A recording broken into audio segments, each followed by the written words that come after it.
नमस्कार, बहुत बहुत स्वागत है आप सभी का। यह वक्त हुआ है म्हारो राजस्थान का। मैं रविंद्र सिंह आपके साथ। शुरुआत करते हैं अहम खबर के साथ। दरअसल राजस्थान में बाजरा खरीद का मुद्दा फिर से सुर्खियों में है, क्योंकि विधानसभा में बाजरे के मुद्दे पर सत्ता पक्ष और विपक्ष में तीखी नोकझोंक हुई। सरकार के जवाब से असंतुष्ट कांग्रेस विधायक विरोध जताते हुए वेल में उतर गए। नेता प्रतिपक्ष टीकाराम जूली ने कहा कि बीजेपी के घोषणा पत्र में बाजरा खरीद का वादा किया गया है। इसके बाद मुख्यमंत्री भजनलाल शर्मा ने कहा कि हमारी सरकार का कहा एक एक शब्द हम पूरा करेंगे। कोई नहीं रहा अंकित के बिना। बैठिए, मैं आपको बोलना शुरू करें। माननीय मंत्री जी, आप अपना रखिए। माननीय अध्यक्ष महोदय, केंद्र सरकार को हमने पत्र भी लिखा है।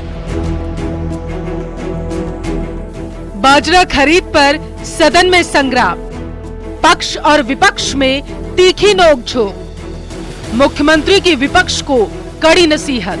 तो मैं ये पूछना चाहती हूँ कि जब बाजार में बाजरा आता है तो 1600-1800 रुपए टन के भाव से बिकता है, और खरीद जब नहीं होती है तो अरबों रुपए का किसान को नुकसान होता है। तो उसकी भरपाई के लिए कोई योजना सरकार के पास है या नहीं? विधानसभा में बाजरा खरीद से जुड़े सवाल पर सत्ता पक्ष और विपक्ष के बीच तीखी नोकझोंक देखने को मिली। बयाना विधायक रितु बनावत ने सदन में समर्थन मूल्य पर बाजरे की खरीद का सवाल किया, जिस पर खाद्य मंत्री सुमित गोदारा जवाब दे रहे थे। तभी कांग्रेस ने हंगामा करना शुरू कर दिया।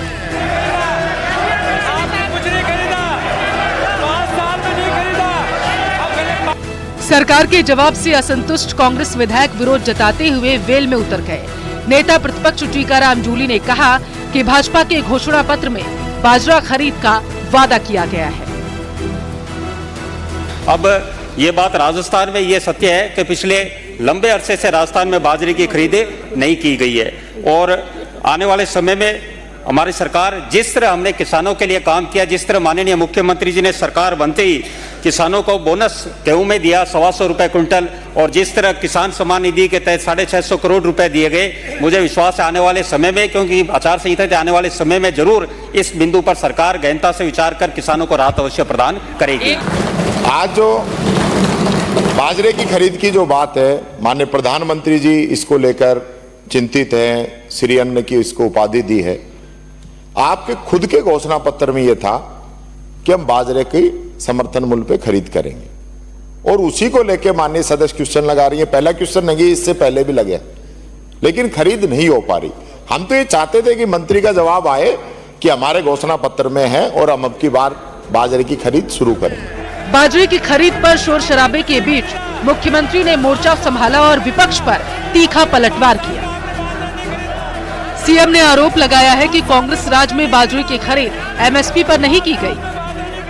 कि मंत्री जी कह रहे हैं कि हमने आगामी बाजरे की फसल के लिए केंद्र सरकार को हमने पत्र भी लिखा है, और हमारी सरकार ने आपके समय में एक जगह नहीं, हमें कई जगह धरना देना पड़ा, क्योंकि हरियाणा के किसान को, गुजरात के किसान को, एमपी के किसान को, यूपी के किसान को उस बाजरे को 2300 रुपए का मिला, और हमारे किसानों ने उस बाजरे को 1400 रुपए में और 1500 रुपए में हमारा किसान का बाजरा बिका था।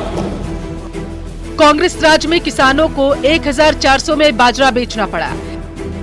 बीजेपी राज में बाजरे की खरीद एमएसपी पर की जाएगी। एमएसपी पर बाजरा खरीदने के लिए केंद्र को लेटर लिखा गया है। राजस्थान सरकार बाजरे पर किसानों को लाभ ही पहुंचाएगी। मुख्यमंत्री यही नहीं रुके, उन्होंने विपक्ष को नसीहत देते हुए कहा, सवाल करते हो तो जवाब सुनने की भी क्षमता होनी चाहिए। कि अगर आप इस बात को कहते हैं तो किसान के साथ धोखा किसने दिया, यह भी सुनिश्चित होना चाहिए। मैं आपके माध्यम से मैं कहना चाहता हूं, मंत्री जी का जवाब पूरी स्पष्टता के साथ था। हमने सुना है, हमारी सरकार जो कुछ कहेगी वो करके दिखाएगी, ये हम विश्वास दिलाते हैं। हम राजस्थान की जनता के बीच में अगर हमारे किसी भी जनप्रतिनिधि ने जनता के आश्वासन में एक शब्द भी निकाला है हम आपको विश्वास दिलाते हैं उस शब्द का जवाब भी हम देंगे। और मैं यही कहना चाहता हूं कि हमारे मंत्री जी का जो जवाब है वो स्पष्टतापूर्ण है कि हमारी सरकार निश्चित रूप से विचार करेगी और हमारे राजस्थान के किसान को बाजरे के लिए लाभ भी देगी। बता दें कि भजनलाल सरकार समर्थन मूल्य पर बाजरा खरीदकर खाद्य सुरक्षा योजना के तहत गेहूं के स्थान पर 5 किलो बाजरा देने का प्लान बना रही है।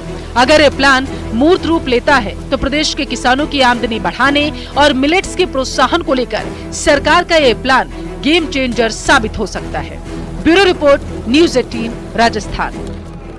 प्रदेश में उपचुनाव से पहले बीजेपी ने संगठन में बड़ा बदलाव किया है।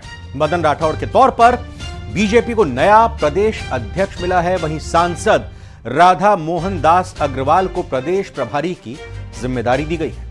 5 सीटों पर होने जा रहे उपचुनाव से पहले ये नियुक्तियां कई मायने में बेहद अहम मानी जा रही हैं।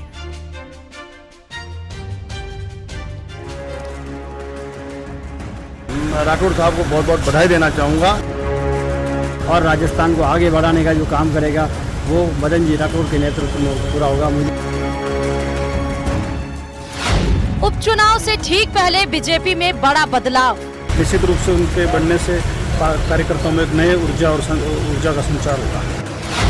मदन राठौड़ को मिली प्रदेश अध्यक्ष की जिम्मेदारी। उनके अनुभव का लाभ भारतीय जनता पार्टी को मिलेगा। सांसद राधा मोहन दास अग्रवाल बने प्रदेश प्रभारी। प्रदेश में 5 सीटों पर उपचुनाव होने वाले हैं, लेकिन उससे पहले बीजेपी ने संगठनात्मक फेर बदल कर जीत की तैयारी के संकेत दिए हैं। गुरुवार को सीपी जोशी ने इस्तीफे की पेशकश की, जिसे स्वीकार करते हुए राज्यसभा सांसद मदन राठौड़ को प्रदेश अध्यक्ष की कमान सौंपी गई। ऐसे उत्साह जैसी कोई बात नहीं है। हम तो सिपाही हैं, तो पार्टी सिपाही को जिस मोर्चे पे भेजेगी वहाँ पार्टी का दायित्व निभाना है। सिपाही का दायित्व निभाएंगे हम और सबको साथ लेकर के, सबके साथ बैठ करके चर्चा करके, सामूहिक नेतृत्व, सामूहिक निर्णय करके और पार्टी को सक्षम करेंगे। राज्यसभा सांसद मदन राठौड़ को बीजेपी प्रदेशाध्यक्ष बनाए जाने के बाद से उनको बधाई देने वालों का तांता लगा हुआ है। पाली में उनके आवास पर उनकी पत्नी उषा राठौड़ को कार्यकर्ता बधाई दे रहे हैं। सीएम भजनलाल ने प्रदेश अध्यक्ष बनने पर उन्हें बधाई दी। श्रीमान प्रधानमंत्री नरेंद्र मोदी जी और अमित शाह ने जो इनको ये दिया है पद प्रदेश अध्यक्ष का, वो पूर्णतः कर्तव्य निष्ठा से निभाएंगे और संगठन का इनको बहुत लंबे समय से अनुभव है, उसको पूर्ण कर्तव्य से निभाएंगे। करीब 5 महीने पहले मदन राठौड़ को राज्यसभा भेजा गया था। ओबीसी वर्ग से आने वाले मदन राठौड़ पिछली बीजेपी सरकार में सरकारी उप मुख्य सचेतक बनाए गए थे। प्रदेश अध्यक्ष की जिम्मेदारी मिलने के बाद मदन राठौड़ ने पूर्व प्रदेश अध्यक्ष सीपी जोशी से उनके घर पहुंचकर मुलाकात की, जहां सीपी जोशी ने साफा पहनाकर उनका स्वागत किया। प्रदेश ही नहीं, देश में भी जब संगठन का कोई काम था, चुनाव थे, तो एक 1.5 महीना तक उन्होंने पार्टी के लिए प्रचार और प्रसार किया। और जब कभी पार्टी ने मौका नहीं दिया तब भी कभी विमुख नहीं हुए और पार्टी ने उनको राज्यसभा के माननीय सदस्य भी मनोनीत किया। और आज राजस्थान जैसे बड़े प्रदेश के अध्यक्ष के रूप में हम सब का मार्गदर्शन करेंगे। ये हम सब लोगों के लिए सौभाग्य की बात है कि एक वरिष्ठ नेता जिनका एक लंबा अनुभव है राजनीति का, उनका मार्गदर्शन हम सब लोगों को मिलेगा। ओबीसी वर्ग से आने वाले मदन राठौड़ पिछली बीजेपी सरकार में सरकारी उप मुख्य सचेतक बनाए गए थे। राठौड़ के सामने पहली चुनौती प्रदेश में होने वाले उपचुनाव है, दूसरी सत्ता और संगठन के बीच समन्वय बनाना है। उनकी नियुक्ति को लेकर बीजेपी कार्यकर्ता और नेता जहां खुशी मना रहे हैं, वहीं कांग्रेस तंज कस रही है। मैं उनको बधाई देना चाहता हूं, शुभकामनाएं देना चाहता हूं कि उनके नेतृत्व में संगठन दिन दूनी रात चौगुनी प्रगति करे। बीजेपी के अंदर खलबली मची हुई है, हार का डर सता रहा है। पहले लोकसभा के अंदर ये हार गए, अब आने वाले 5 उपचुनाव जो हैं उनके अंदर भी इनको हार का डर सता रहा है। इसलिए इन्होंने जो है अध्यक्ष जी की छुट्टी कर दी, जो कि 3 साल के लिए बने थे, अब लग रहा है 1.25 साल में छुट्टी करके इनको रवाना कर दिया। राज्यसभा सांसद मदन राठौड़ को प्रदेश अध्यक्ष बनाए जाने पर बीजेपी नेता उन्हें बधाई दे रहे हैं। हमारे एक सामान्य और अच्छे वर्कर सम्मान्य मदन सिंह जी राठौड़ साहब को प्रदेश अध्यक्ष बनाया है। मैं बहुत बहुत आभार व्यक्त करना चाहूँगा और राठौड़ साहब को बहुत बहुत बधाई देना चाहूँगा कि निश्चित रूप से आपके नेतृत्व में इस राजस्थान में भारतीय जनता पार्टी का परिवार बहुत बढ़ेगा। ऐसे धरातल पर काम करने वाले जमीनी कार्यकर्ताओं को प्रदेश से दायित्व दिया है, हम लोग के लिए बहुत ही खुशी की बात है और हमारा संगठन और मजबूत होगा। मैं केंद्रीय नेतृत्व और प्रदेश नेतृत्व का आभार व्यक्त करता हूं कि मेरे साथी को प्रदेश अध्यक्ष की जिम्मेवारी दी है, उनको बहुत बहुत बधाई। मदन जी राठौड़ का जो कार्यशैली है वो हमें पता है, बहुत अच्छे से सबको साथ में जोड़ करके, छोटे बड़े को, अच्छे बुरे को, सबको साथ में जोड़ करके और राजस्थान को आगे बढ़ाने का जो काम करेगा वो मदन जी राठौड़ के नेतृत्व में पूरा होगा, मुझे पूरी आशा है। मदन जी का लंबा अनुभव है और राजनीतिक जीवन भी उनका लंबा है। निश्चित रूप से उनके अनुभव का लाभ भारतीय जनता पार्टी को मिलेगा। मदन जी राठौड़ जी को मैं बहुत बहुत बधाई देता हूँ पार्टी के प्रदेश अध्यक्ष नियुक्त होने पे। निश्चित रूप से वो पार्टी के कार्यकर्ता है, वर्षों से काम कर रहे हैं, मेरे साथ विधायक भी रहे हैं, अभी राज्यसभा के सदस्य हैं, वर्षों से पार्टी के लिए खून पसीना बहा रहे हैं और ऊर्जावान हैं। निश्चित रूप से उनके बनने से कार्यकर्ताओं में एक नए ऊर्जा का संचार होगा। आइए अब आपको बताते हैं कि कौन है मदन राठौड़। मदन राठौड़ दिग्गज ओबीसी नेता हैं।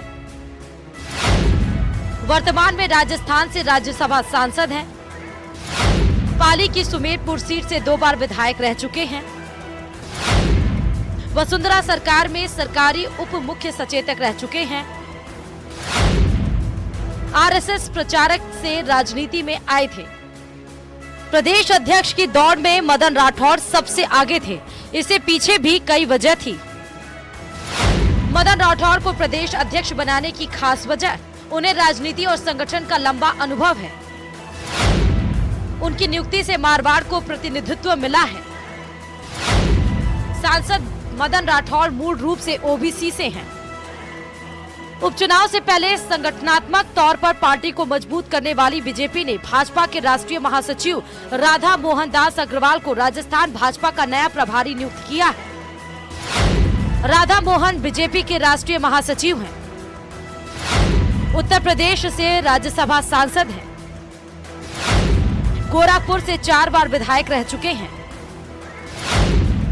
बीएचयू के असिस्टेंट प्रोफेसर रह चुके हैं। एमबीबीएस एमडी भी हैं राधा मोहन दास अग्रवाल। मदन राठौड़ को प्रदेश अध्यक्ष बनाए जाने पर पार्टी नेताओं में गजब का उत्साह है। अब उनके सामने उपचुनाव में जीत और संगठन में समन्वय बनाने की जिम्मेदारी होगी। अब देखना होगा कि उपचुनाव से पहले बीजेपी ने जो बदलाव किया है उसका फायदा पार्टी को मिलता है या फिर नहीं। Bureau report, news 18 Rajasthan.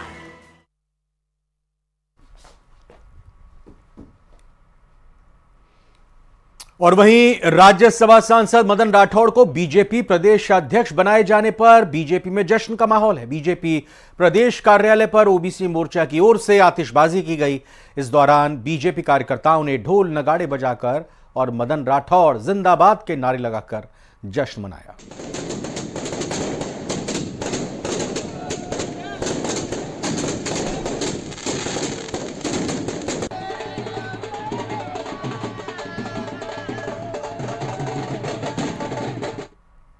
देखिए, पहले सीपी जोशी जी का कार्यकाल बहुत ही शानदार रहा। 1.5 साल का राजस्थान में भारतीय जनता पार्टी की उनके नेतृत्व में सरकार बनी और उनका संगठन के प्रति बहुत अच्छा कार्यकाल रहा। आज मदन राठौड़ जी की जो नियुक्ति हुई है प्रदेश अध्यक्ष के तौर पे, बहुत ही शानदार, पार्टी के सभी कार्यकर्ताओं में जोश है। देखिए, ये कि पार्टी की प्रक्रिया है।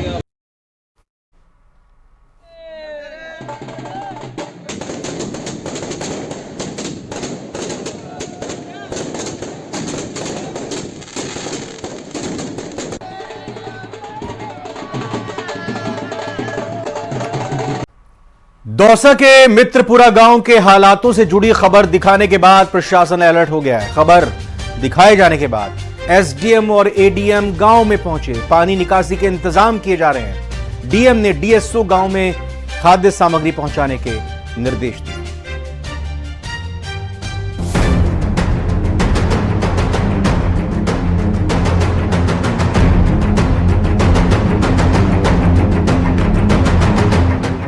दौसा के मित्रपुरा गांव में बारिश के बाद बाढ़ जैसे हालात हैं। गांव एक टापू में तब्दील हो चुका है। चारों तरफ सिर्फ पानी ही नजर आ रहा है। ना कोई गांव में आ सकता है, ना गांव से बाहर जा सकता। गांव वालों की इस परेशानी को न्यूज 18 राजस्थान ने प्रमुखता से दिखाया, जिसका असर भी अब प्रशासन पर देखने को मिला। न्यूज 18 पर खबर दिखाए जाने के बाद एसडीएम और एडीएम मित्रपुरा गांव पहुंचे। पानी निकासी के लिए इंतजाम किए गए, साथ ही खाद्य सामग्री गांव में भेजने के आदेश भी डीएसओ को दे दिए गए। टेम्परेरी सोल्यूशन के लिए, क्योंकि ये 10-15 दिन पहले भी एक बार ये इशू आया था और एक कच्चे नाले के रूप में जो है कॉलेज के सामने से एक बनाया गया था, जिसको कि एनएच के नाले के अंदर जोड़ा गया था और पानी की निकासी की गई थी। लेकिन जैसा कि विदित है कि पिछले 1-2 दिनों में दौसा के अंदर जो है कि अधिक बरसात हुई है, तो इसके संदर्भ में पुनः जो है वो जो नाला कुछ दिन पहले बनाया गया था उसके माध्यम से भी, और इसके अलावा हमारे जो यहाँ पे इमरजेंसी रिस्पांस की टीम्स हैं, जैसे कि सिविल डिफेंस है और हमारे डीएसओ हैं, और जो हमने डिज़ास्टर मैनेजमेंट की प्लानिंग कर रखी है, हमने उन टीम्स को भी एक्टिव कर रखा है। हमारे मेडिकल टीम्स हो गई, सभी को एक्टिव कर रखा है। और हमारे जो लोकल प्रशासनिक अधिकारी हैं, तहसीलदार जी, एसडीएम जी, वो अभी मौके पे जा कर के इसका जो भी यथासंभव हम disaster management point of view से प्रयास करेंगे, ताकि किसी भी प्रकार के लोगों को असुविधा न हो। मित्रपुरा गांव में ड्रोन कैमरे से आई इन तस्वीरों में देखा जा सकता है कि गांव के हालात कैसे हैं। मकान, दुकान, रास्ते सभी पानी में डूब चुके हैं। दरअसल गांव वालों ने प्रशासन को 48 घंटे में पानी को निकासी नहीं होने पर नेशनल हाईवे 21 को जाम करने की चेतावनी दी, जिसके बाद अधिकारी गांव पहुंचे। गांव के खराब हालातों के लिए स्थानीय लोग मित्रपुरा में बनाए गए मेडिकल कॉलेज को जिम्मेदार ठहराया। 15 दिन से पहले भी यहाँ बाढ़ के हालात बन गए थे। हमने प्रशासन को अवगत कराया है, स्थानीय जो हमारे सांसद हैं उनको भी हमने फोन किया है, कलेक्टर साहब को अवगत कराया, लेकिन कोई समाधान समस्या का निकलता नजर नहीं आ रहा है। प्रशासन आग मूंद कर सो रहा है।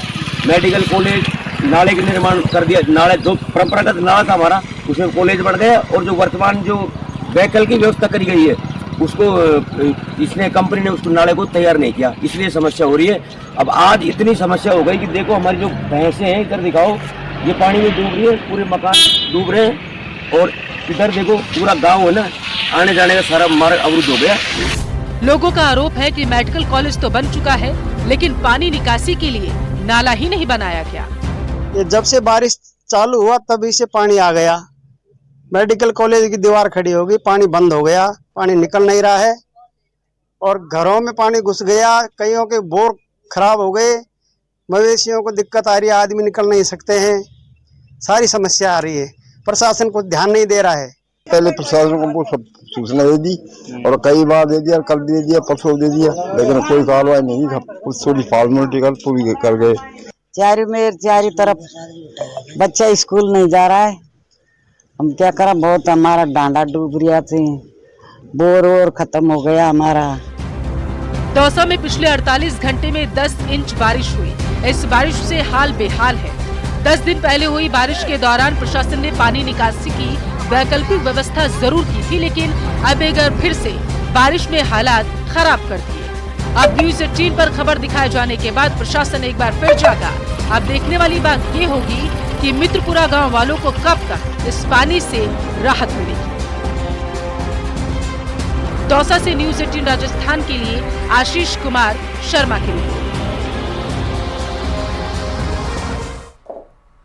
जयपुर में सफाई कर्मचारियों की हड़ताल तीसरे दिन भी जारी है और आज कर्मचारियों ने बाकायदा जुलूस निकालकर विरोध प्रदर्शन किया और चेतावनी देते हुए कहा कि अगर जल्द ही हमारी मांगे पूरी नहीं की गई तो उग्र आंदोलन करने को मजबूर हो जाएंगे। आइए इस रिपोर्ट में देखते हैं।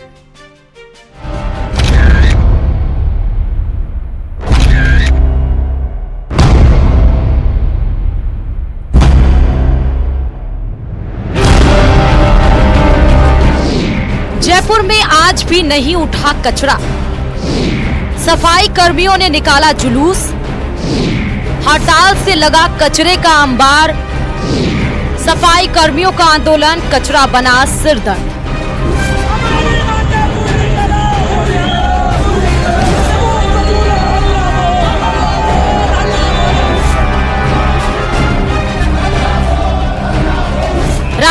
जयपुर की सड़कों पर हाथों में लिए झाड़ू, नारेबाजी और ये चेतावनी, अपनी मांगों को लेकर सड़क पर उतरे वाल्मीकि समाज के कर्मचारियों की है।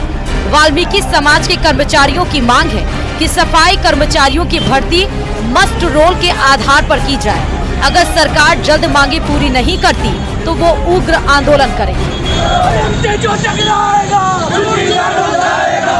जब तक हमारी मांगे पूर्ण नहीं होती है, जब तक वाल्मीकि समाज के लोगों को मस्टोल पर नियुक्तियां नहीं दी जाती है, जब तक 2018 के कोर्ट केस वालों को, 2012 के कोर्ट केस वालों को नियुक्तियां नहीं दी जाती है, तब तक इसी तरीके से सफाई कर्मचारी आंदोलन की ओर अग्रसर होता रहेगा।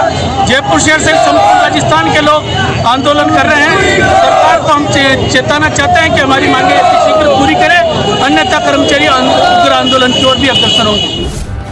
जयपुर नगर निगम ग्रेटर और हेरिटेज में रोजाना करीब 25 टन कचरा उठाया जाता है, जो अब शहर वासियों के लिए बारिश के मौसम में नया सिरदर्द बन गया है। सफाई कर्मियों ने हवा महल से बड़ी चौपड़ होते हुए त्रिपोलिया गेट और छोटी चौपड़ तक रैली निकाली। दरअसल वाल्मीकि समाज से जुड़े कर्मचारियों की मांग है कि भर्ती प्रक्रिया में मस्ट रोल के आधार पर कर्मचारियों की भर्ती की जाए, जिसमें वाल्मीकि समाज से जुड़े लोगों को प्राथमिकता दी जाए। 1 साल तक पहले कर्मचारी से काम करवाया जाए, उसके बाद नियुक्ति दी जाए। पहले से काम कर रहे सफाई कर्मचारियों को बोनस अंक देकर प्राथमिकता दी जाए। पहले की जिन भर्तियों में कोर्ट में मामला विचाराधीन है या जिन पर निर्णय हो चुका है, उनमें नियुक्ति के आदेश जारी किए जाए। जयपुर नगर निगम हेरिटेज और ग्रेटर में 8,500 से ज्यादा सफाई कर्मचारी हैं, जिनमें से 80% कर्मचारी वाल्मीकि समाज से आते हैं। इस हड़ताल में वाल्मीकि समाज के कर्मचारी ही शामिल हैं। गैर वाल्मीकि समाज के सफाई कर्मी इन मांगों को गलत मानते हैं। इन कर्मियों की संख्या करीब 2000 है और अब पूरे शहर की सफाई व्यवस्था संभालने की जिम्मेदारी इन्हीं पर आ गई है। सफाई कर्मचारियों की हड़ताल का असर सड़क से लेकर गलियों तक देखने को मिल रहा है। जगह जगह गंदगी का अंबार लगा हुआ है। लोगों को आने जाने में दिक्कतों का सामना करना पड़ रहा है। कई इलाकों में कचरे की दुर्गंध आने लगी है, जो लोगों के लिए नया सिरदर्द बन गया है। जयपुर में सफाई कर्मियों का बड़ा कार्य बहिष्कार जारी है। पिछले 3 दिन से शहर में कचरा अटा पड़ा है। बरसात के अंदर बीमारियों का मौसम है, ऐसे में कचरे ने नई मुसीबत खड़ी कर दी है। आज बड़ा जुलूस निकाला है सफाई कर्मचारी संगठनों की ओर से और यहाँ पर मांग की है कि सरकार उनकी बुनियादी मांगों को जल्द से जल्द पूरा करे। अगर ऐसा नहीं किया गया तो इनका आंदोलन बड़ा रूप लेगा और उग्र रूप लेगा। देखना यह होगा कि ये मांगे कब तक पूरी होती है और सफाई की इस समस्या का हल कब तक निकलता है। अरबाज अहमद, न्यूज़ 18 के लिए एक छोटे से ब्रेक का वक्त हुआ है। आप बन रही है महारो राजस्थान के साथ, कहीं मत जाइए, तुरंत लौट कर आते हैं।